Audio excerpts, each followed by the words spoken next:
أول من يدخل النار يوم القيامة 3: رجل آتاه الله علما فعلمه، لكن علمه رياء، لم يعلمه لأجل الله،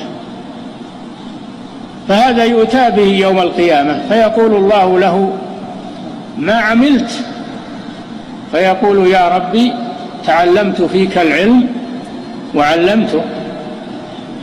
فيقول الله له: كذبت، ولكنك تعلمت العلم وعلمته ليقال هو عالم وقد قيل، ثم يسحب به ثم يؤمر به فيسحب إلى النار والعياذ بالله. والثاني: رجل آتاه الله مالا كثيرا فجعل يتصدق ولا يترك مجالا من مجالات الخير إلا وأخرج فيه من المال، لكنه يريد المدح لا يريد ثواب الله، فهذا يؤتى به يوم القيامة فيقول له: ماذا عملت بمالك؟ فيقول: يا رب ما تركت بابا تحب أن ينفق فيه إلا أنفقت فيه.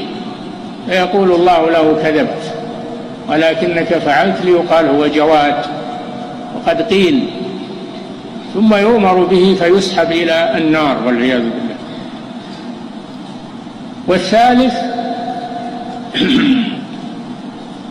والثالث رجل جاهد في سبيل الله، قاتل الكفار وأبلى في قتال الكفار، لكنه لا يريد وجه الله، وإنما يريد أن يقال هو شجاع وجريء، فيؤتى به يوم القيامة فيقول الله: ماذا عملت؟ فيقول: يا ربي جاهدت فيك حتى قتلت، استشهد، جاهدت فيك حتى قتلت، وفي نيته أن الناس يمدحونه، يقال هو جريء.